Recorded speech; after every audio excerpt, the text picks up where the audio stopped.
Тази седмица какви неща излезнаха, за които мога да ви разкажем другата седмица, защото просто няма време днеска, няма време. Една жена каза, че ако се търкат гърдите, те растяли. Не ми се търкай под бюрото! Учи мама, за да не работиш, бе лозунгът на соца. Много му се смяхме, ама гледай сега.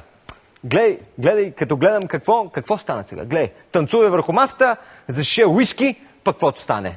И то става. Ректора има интерес, той си кани негови хора. Освен студентите, на партията са поканени също партийни лидери, бизнесмени и спонсори.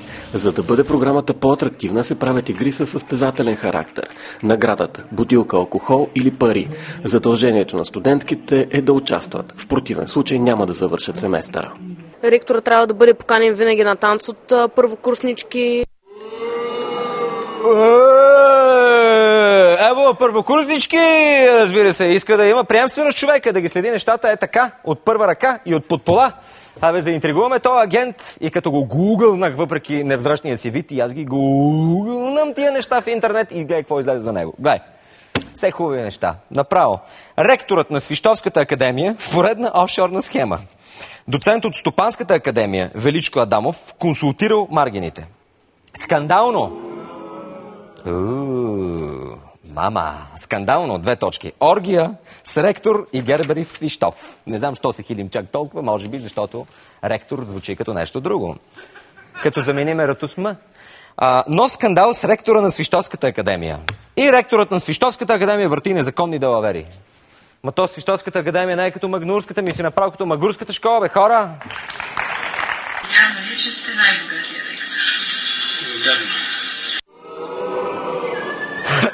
Да, знам и защо е най-богатия ректор в страната.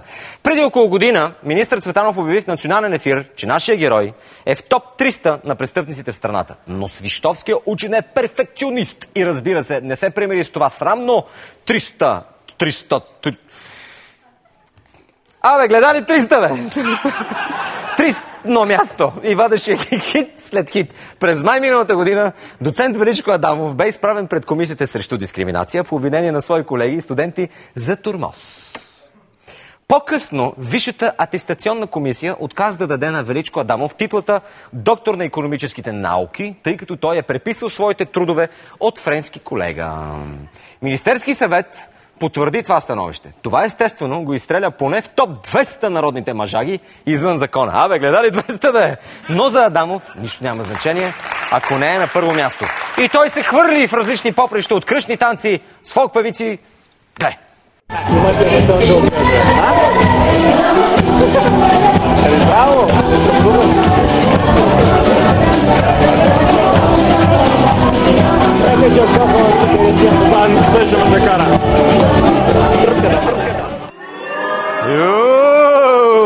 Че ни бие, не така. В свободното си време обаче човека преписва чужди учебници и когато му остане време, Адамов журира конкурси за студентки и красавици. Да, лепотица до лепотица ги такова, нали?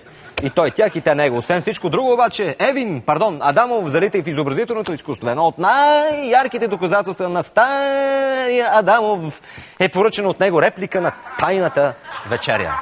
Вместо Исус и апостолите, на нея са изографисани Адамов като Бог, държаш на коленете си младенеца, демек сина си Валери, заобиколени от преподаватели от катедра финанси и кредит на там, където работи. В случая Свищовската академия. Под ръцете на това светило Адамов са излезли умове като Красьо Черния. Абсолютно сериозно говоря. Неговата любима поп-фолк певица Магда, счетоводителите на Маргините, пак той ме проверял данъчните декларации, а сега, дами и господа, черешката на тортата. Професор Адамов е печатал дипломи, ама те били невалидни, защото той всъщност не е бил професор, а е доцент. Какви сме дребнави хора българите, то като се подписваш само на сметката и по цяла нощ и пее фолк певица на ухо. Красиви студентки, утре ще станат доцентки, а пък студента горкия, цял ден си пие ракия. Тези красиви студентки, утре ще станат доцентки. Как да разбирам това? И докато някои летят напред стремглаво, други старателно се връщат назад. Гледайте за какво става въпрос. Представете, брате,